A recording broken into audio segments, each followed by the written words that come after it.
sur le leader providentiel. C'est l'objet d'un post de Kandowalski sur sa page Facebook. La suite, dans un instant. Abonnez-vous en activant la cloche de notification pour recevoir la primeur de nos futures publications. Maître Michel Doki n'a pas tort, aucune intelligence individuelle ne peut surpasser une intelligence collective.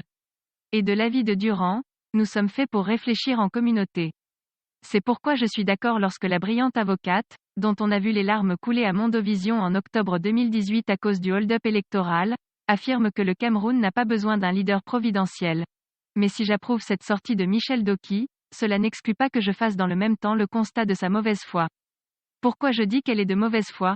Parce que Maître sait que le MRC n'a pas à sa tête un leader providentiel. Je ne maîtrise pas les fondations de tous les partis politiques camerounais, mais je sais que le MRC est né d'une coalition, une coalition qu'on aurait voulu plus large mais qui, malheureusement, s'était heurtée à l'ego et l'individualisme de nombre de leaders politiques. Par ailleurs, de 2012 à nos jours, Maurice Kamto et le MRC dont il tient les rênes se sont épuisés à essayer de créer cette intelligence collective autour du projet d'un Cameroun nouveau. Je me refuse d'énumérer des faits que tout le monde connaît, Maître Doki en premier. Maurice Kamto a été membre de Stand Up for Cameroun et aujourd'hui il participe à un projet d'élaboration d'une proposition de code électoral consensuel qui a été initié par d'autres leaders politiques.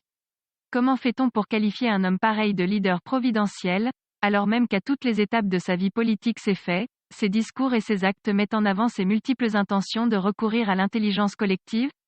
Et même, si de nombreux sympathisants et militants du MRC considèrent aujourd'hui Maurice Kamto comme un leader providentiel, c'est parce que l'opposition camerounaise, hantée par le spectre de l'égoïsme, lui a conféré cette personnalité par son immobilisme et son inaction. Combien de leaders politiques s'intéressent-ils vraiment aux problèmes des Camerounais?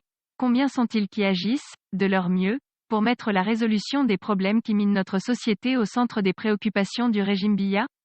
L'homme providentiel est en effet le fils d'une longue attente jamais satisfaite et d'un désespoir aigu. Il est la conséquence d'une colère jadis impuissante, d'une colère souvent trahie.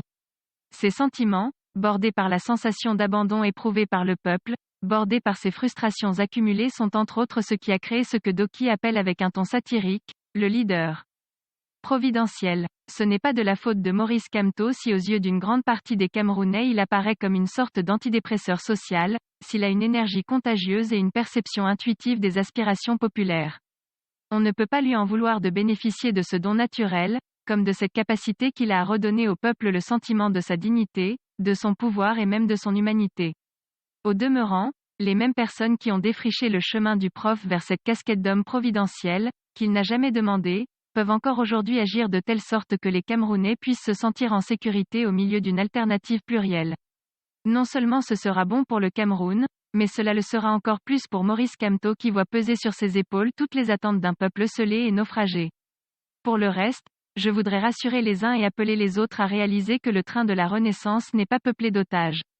À bon entendeur. Veuillez prendre 3 secondes pour liker la vidéo et la partager. N'oubliez pas de vous abonner à la chaîne YouTube, Boudman, sur le site www.camertv.info. À bientôt pour de nouvelles publications.